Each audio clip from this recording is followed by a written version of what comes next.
Aner malaken yam kana diala kontin barwani lingwa seme. Tukon ga jom bi konaling no ka Nuer online TV channel mi jira majidit gore jen wo jen deri chonkel ka Nuer online TV channel anda manduni cham kwasnyak men bi yenong rwane titi. Bana jome bana jaling ka kwi bajaji gu yana moni ken kwi hook ala oktin kon tila ok jani tintere which ke ikuɔtɛriaa bana right ke kwi dian ke le dangro titi ka le to goro dera anda ro linkatin no kenyam bana focus kama nana shalat no ke kwi bajaska men chalat go chi yakka chana te ko moy ko bot no en lere meni bere which ka gambella ke ka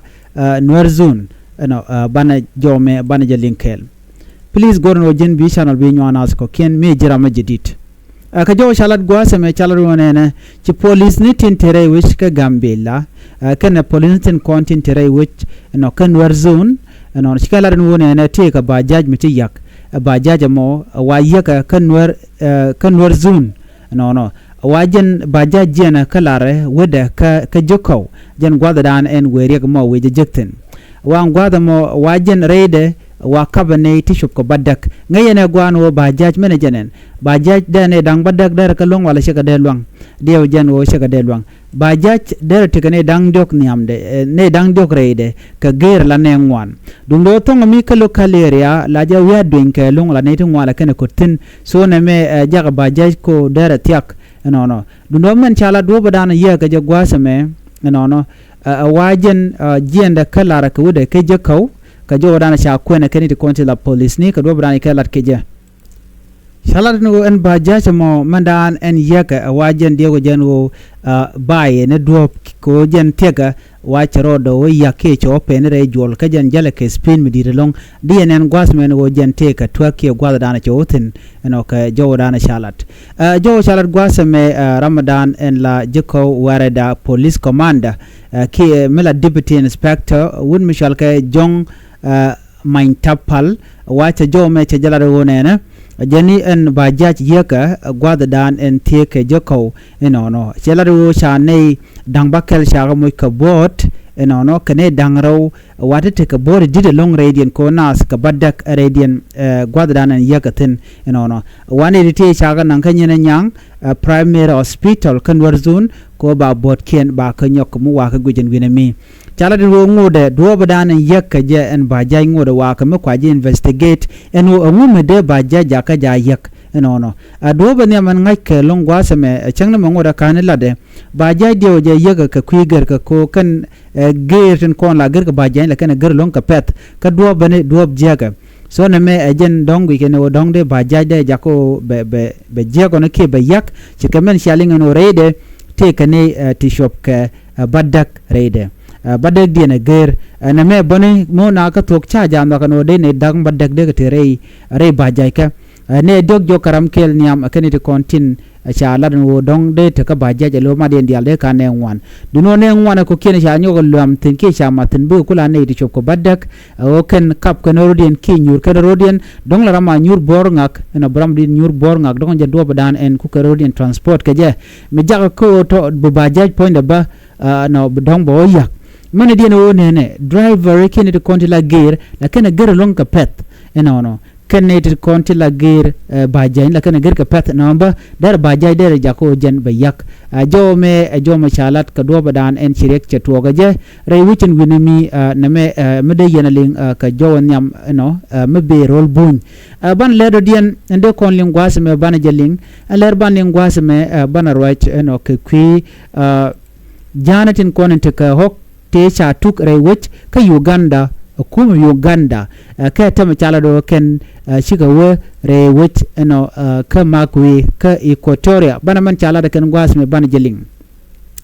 ken man bana kon ngai gwasme ngai ne je gwan wo ne ko kor gwase da ne pai wo che jang chike yit ke chike nyin kenetin konti la ji ikuɔtɛriaa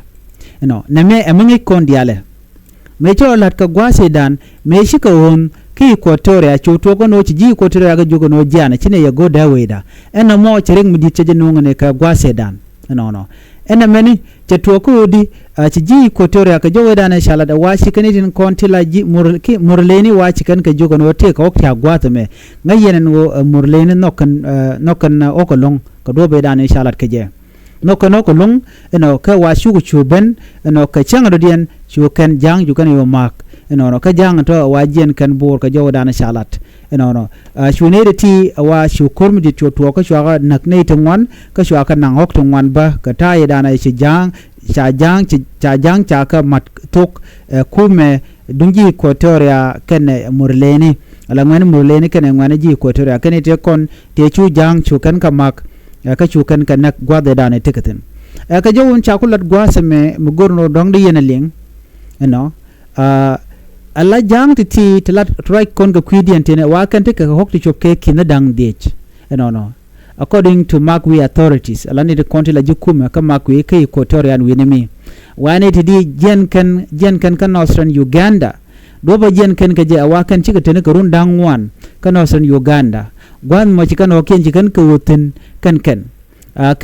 jang ti te ka hokti chop ka kina dang dech ka jang bor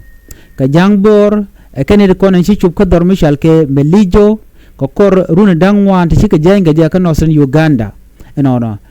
ka kor jogo me paiwe la kum Uganda si kana logo no be jang ko ken buga tire duari nen winemi chukan ga jogo no be allo dorun ko wa kenok kene netin konde la jang tete ko wa shen kene gwami la sugar ken la ja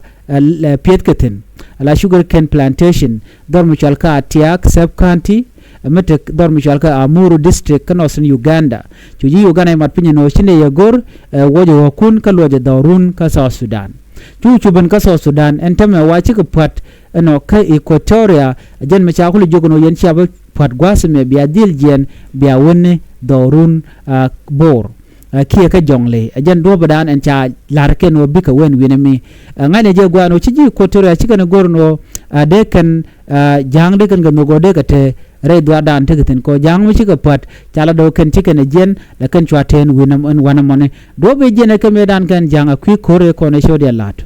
ko chika turun dang wan nyu de jen o jen kan ke 2020 ke 2021 don jen ke jere ka South Sudan chu kan chu ka Uganda ka do be dan shi kore chi to ka je entame chaga peno be ga te ka Uganda ka nyogon tame pen ga ko kan de ga te ka ikuɔtɛriaa ka jawdan chalat enetin kon tin la kwar ji ikuɔtɛriaa aname amila ro den tame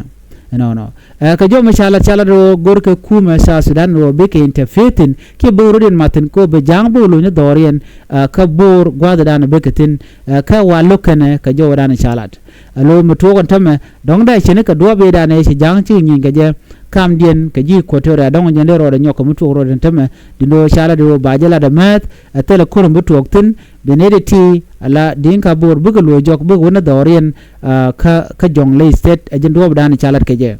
ala kument rawi ka jubba jaga tije no gorjen wo bi community dung jan ba nyog lo jok bolo ne dorien ke buga lo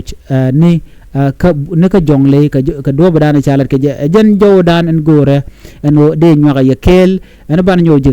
le do dien no choy pro jeno bia channel bia je subscribe ki bia chonka Nuer online TV channel ko ba ngwan ba kula numala nonke en bia tagamal bye bye.